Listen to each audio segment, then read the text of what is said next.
ಶಿವಮೊಗ್ಗದ ಕುವೆಂಪು ರಂಗಮಂದಿರದಲ್ಲಿ ಇದೇ ತಿಂಗಳ 12ರಂದು ರಾಷ್ಟ್ರೋತ್ಥಾನ ಬಳಗ, ಅಖಿಲ ಭಾರತ ಸಾಹಿತ್ಯ ಪರಿಷತ್, ಸಂಸ್ಕಾರ ಭಾರತಿ ಇವರ ಆಶ್ರಯದಲ್ಲಿ 77ನೇ ಸ್ವಾತಂತ್ರ್ಯ ದಿನಾಚರಣೆಯ ಅಂಗವಾಗಿ ಅಭಿನಂದನಾ ಕಾರ್ಯಕ್ರಮ ಹಮ್ಮಿಕೊಳ್ಳಲಾಗಿದೆ.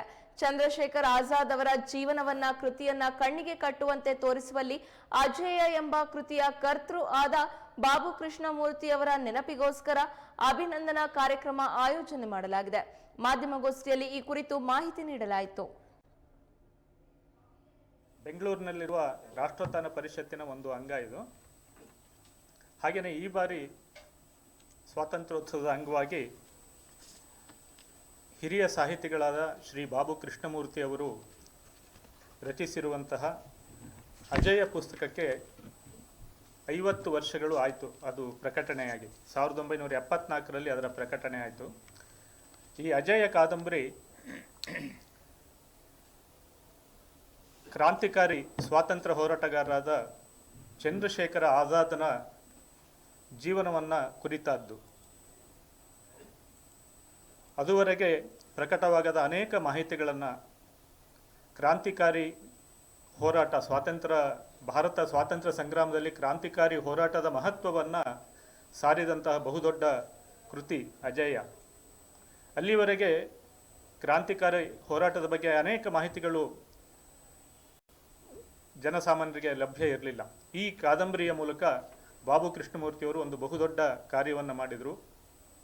ಚಂದ್ರಶೇಖರ್ ಆಜಾದ್ ಮತ್ತು ಅನೇಕ ಇತರ ಕ್ರಾಂತಿಕಾರಿಗಳ ಬದುಕಿನ ಬಗ್ಗೆ, ಅವರ ಸ್ವಾತಂತ್ರ್ಯ ಸಂಗ್ರಾಮದಲ್ಲಿ ಅವರ ಕೊಡುಗೆಯ ಬಗ್ಗೆ ಮಹತ್ವವನ್ನು ಬಾಬು ಕೃಷ್ಣಮೂರ್ತಿಯವರು ತಮ್ಮ ಕೃತಿಗಳ ಮೂಲಕ ತಿಳಿಸಿಕೊಟ್ರು. ಅದರಲ್ಲಿ ಮೊದಲನೇದು ಅಜೇಯ. ಅದು ಪ್ರಕಟವಾಗಿ ಈ ವರ್ಷಕ್ಕೆ 50 ವರ್ಷಗಳಾಗ್ತಾ ಇದೆ. ಅದೇ ರೀತಿ ಇನ್ನೊಬ್ಬ ಶ್ರೇಷ್ಠ ಕ್ರಾಂತಿಕಾರಿ ಹೋರಾಟಗಾರ ವಾಸುದೇವ ಬಲವಂತ ಫಡ್ಕೆ, ಆತನ ಜೀವನ ವೃತ್ತಾಂತವನ್ನು ಕುರಿತು ಅದಮ್ಯ ಅನ್ನುವ ಕಾದಂಬರಿಯನ್ನು ಕೂಡ ಬಾಬು ಅವರು ರಚಿಸ್ತಾರೆ.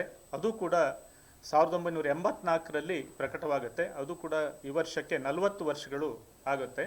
ಹಾಗಾಗಿ ಇವೆರಡು ಕೃತಿಗಳ ಸಂದರ್ಭವನ್ನು ನಾವು ಸ್ಮರಣೆಯಲ್ಲಿ ಇಟ್ಕೊಂಡು 50 ವರ್ಷ ಮತ್ತು 40 ವರ್ಷ ಆಗುವ ಒಂದು ಈ ಸಂದರ್ಭದಲ್ಲಿ ಶ್ರೀ ಬಾಬು ಕೃಷ್ಣಮೂರ್ತಿ ಅವರನ್ನು ಶಿವಮೊಗ್ಗಕ್ಕೆ ಕರೆಸಿ ಅವರ ಸಾಹಿತ್ಯದ ಒಂದು ಏನು ಸೇವೆ ಇದೆ ಅದನ್ನು ಸ್ಮರಿಸಿಕೊಂಡು ಅವರಿಗೆ ಒಂದು ಗೌರವವನ್ನು ಸಲ್ಲಿಸುವ ಒಂದು ಕಾರ್ಯಕ್ರಮವನ್ನು ನಾವು ರಾಷ್ಟ್ರೋತ್ಥಾನ ಬಳಗದ ಪರವಾಗಿ ಶಿವಮೊಗ್ಗದಲ್ಲಿ ನಾಡಿದ್ದು ಆಗಸ್ಟ್ 12 ಸೋಮವಾರ ಸಂಜೆ 6 ಗಂಟೆಗೆ ಇಟ್ಕೊಂಡಿದ್ದೀವಿ,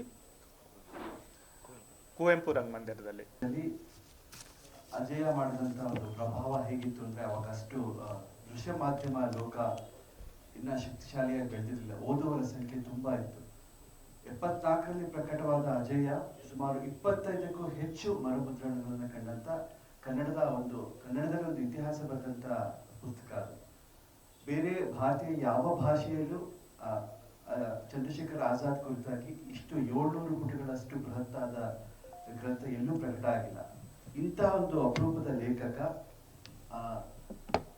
ಅಪ್ಪಟ ರಾಷ್ಟ್ರೀಯ ಚಿಂತನೆಯ ಲೇಖಕ ಇಲ್ಲಿಗೆ ಮಾತ್ರ ನಿಲ್ಲಿಲ್ಲ. ಅವರ ಕೆಲಸಗಳು ಅನೇಕ ಅವ್ಯಕ್ತ ಅಪರಿಚಿತ ಕ್ರಾಂತಿಕಾರಿಗಳನ್ನ ಪರಿಚಯಿಸುವಂತ ನಿಟ್ಟಿನಲ್ಲಿ ಅನೇಕ ಪುಸ್ತಕಗಳನ್ನ ತಂದಿದ್ದಾರೆ. ಯುಗದೃಷ್ಟಾರ ಭಗತ್ ಸಿಂಗ್ ಸಹ ಅವರ ಭಗತ್ ಸಿಂಗ್ ಕುರಿತಾಗಿ ಅವರ ವಿಶೇಷತೆ ಏನು, ಬಾಬು ಕೃಷ್ಣಮೂರ್ತಿಯವರ ವಿಶೇಷತೆ ಏನು ಅಂದರೆ ಆಳವಾದ ಅಧ್ಯಯನ, ಆ ಸಂಬಂಧಪಟ್ಟ ಜಾಗಗಳ ಭೇಟಿ, ಸಂಬಂಧಪಟ್ಟ ವ್ಯಕ್ತಿಗಳ ಜೊತೆ ಸಂದರ್ಶನ. ಹಾಗಾಗಿ ಅವರ ಪುಸ್ತಕಗಳಲ್ಲಿ ಪ್ರತಿ ಕ್ರಾಂತಿಕಾರಿಯ ಬದುಕಿನ ಸಮಗ್ರವಾದ ಚಿತ್ರಣ ಸಿಗುವಂಥ ಒಂದು ಚಿತ್ರಣ ನಾವು ನೋಡಿದ್ದೀವಿ. ಅಂಥ ಅಪರೂಪದ ಇಳಿವಯಸ್ಸಿನ 80 ವರ್ಷ